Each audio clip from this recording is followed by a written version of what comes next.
In this video, I'm going to give you some great techniques to help keep you focused and motivated when working from home on your own. I'm Laura Bean and this is Creative Little World.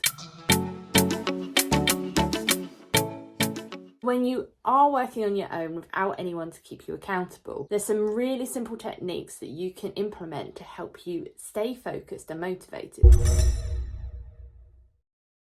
So my first tip is to make sure you have a dedicated workspace. Obviously, this depends on what's available where you are, and you may not be able to get a room to yourself or a room that's dedicated just to being your office. So what you could do in these circumstances is either find a co-working space nearby or set yourself up an area in that room that's specifically dedicated to your working. You could also get a screen to put up between you and what's there to distract you. And you also want to stop yourself from being able to see those distractions like the washing up or putting the wash on. So get yourself a dedicated working space.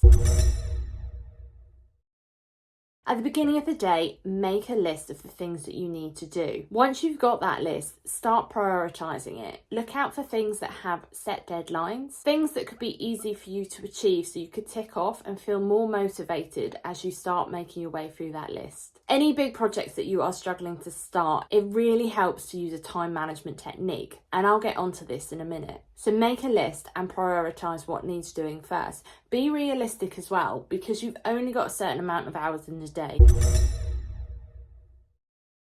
Block time in your calendar. Now you've got your list of tasks to do, put them in your calendar. Block out the set times. So say, for example, you needed to schedule some social media posts. Block out between 10 and 11 a.m. on your calendar and put in that you'll be doing social media posts. This is a really good technique because if and when someone says they need to book some time with you, you can already see that you've got work scheduled in your calendar. Also, psychologically having it in there will help you stay on track with what you need to do. It can really help you to settle into a routine and move on to the next task when the time is right. As a freelancer, this can also be really helpful for when you're planning client work in the future, because you'll get an idea of how long things are starting to take you and how much time you need to allocate to each task.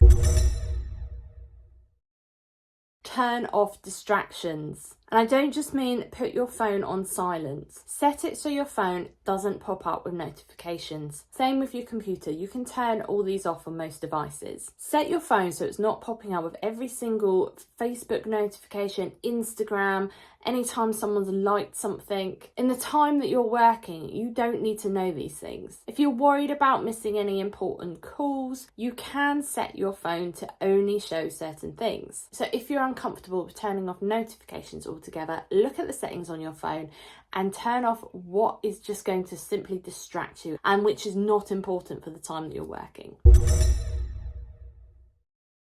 Try a time management technique. And the one I'm sharing with you today is called the Pomodoro technique. And what that is dedicating small amounts of time, in this case 25 minutes, to dedicated pieces of work. You set a timer for your 25 minutes. To start with, plan what you're going to do, because you don't want to start your timer and be trying to figure that out still. Make a plan of what you need to work on. This might be something that's been hanging over your head for a while and you just can't get started. The Pomodoro technique is really good for this, because what it will do is give you 25 focused minutes where you can start the project. It won't feel quite so overwhelming, but it will get you started. After the 25 minutes, you take a 5-minute break. You can get up, you can stretch, you can check your notifications, and then after 5 minutes, start your timer again and go for another 25. You can do this as many times as you want. You could do it all day if it helps you focus. Those dedicated time slots are just long enough to get a good chunk of work done, but not feel so overwhelming when you start them. If you like this video, please do give it a thumbs up and don't forget to subscribe to the channel for some more freelancing tips and advice. Bye for now.